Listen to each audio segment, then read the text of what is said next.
Either my sister Birdie pulls her act together and finds her everyday carry, or we're leaving without it. She can deal with the consequences if today's the day this shit hits the fan. I shouldn't joke. You never know. But it's stupid, really, since Birdie is usually the one who's most prepared. At least physically.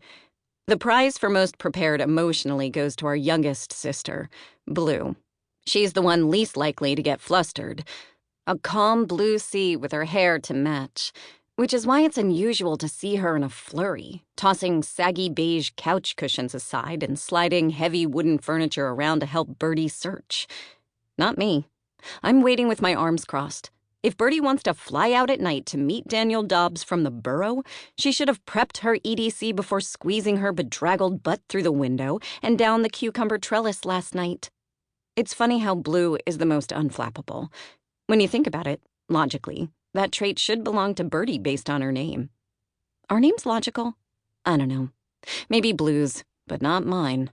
Women spend their whole lives cringing whenever someone calls them honey. Not me. No sirree. Mother named me Honey at the outset, so I don't get to be offended. As the oldest, I don't get to be anything except responsible, reactive, and ready. The 3 big R's. Even if that only means having a good comeback ready when necessary, which is more often than you'd think. Today will be the day she needs it, Blue says. She's prone to matter-of-fact statements. There isn't an aggressive bone in her body.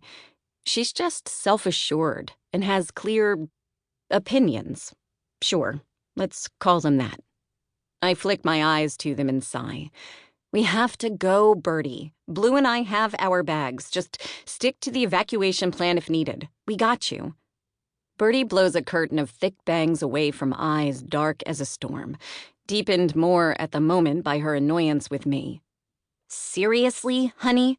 You're not even going to attempt to help me to locate my EDC? You heard Blue. I heard her. And it's not that Blue's proclamations don't often come true. They do.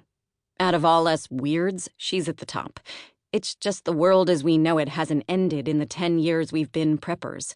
Not when it was just us stockpiling food and water. And not in the year we've lived in the nest. I roll my own, less contemptuous brown eyes at Birdie and walk out. Blue is right, in a way. And so is Birdie. Preparedness is the root of prepping. But I'll bet my favorite Gerber folding knife dollars to donuts my sister left her EDC outside last night. Love makes you do stupid things. Not that I'd know. God forbid I have time for a boyfriend. Even if I did, none of the Burrow boys appeals to me. The outsiders are off limits. For me, it's a zero-sum game. I hear Birdie grumble, "Typical," as I walk to the kitchen, and it puts a hitch in my step.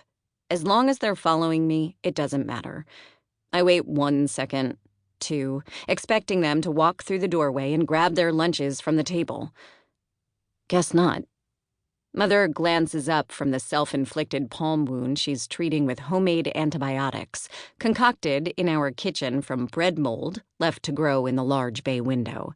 The plants filling the same space provide necessary humidity for the process, turning that windowsill into Mother's makeshift laboratory, complete with microscope and glass beakers. A mix of aluminum and copper pots hang above her head from an oval rack, and bundles of drying herbs are hanging from the wooden rafters. Some of the pots in this kitchen are used for cooking, others for her medicinal experiments. We've had to learn which is which. Typical. Sure, Birdie. That's us Junipers in a nutshell. You could be more patient. Mother's expression is serious, despite the youthful brown freckles covering her face, including her thinning lips. You remember when you were a junior, all the things you had to worry about. SATs, driving, piled on top of threats of global warming, economic collapse, a possible viral flu pandemic. You never know how long you girls will have with each other. None of us do. You could be the last girls on this compound. All we can do is prepare, not predict. Prom and nuclear war. Final exams and EMPs, college ideations and bug-outs. Mother loves to throw prepper worries into the mix of things that are typical to most high schoolers. Most, but not all. There are other kids like us in the nest and the burrow. Girls to the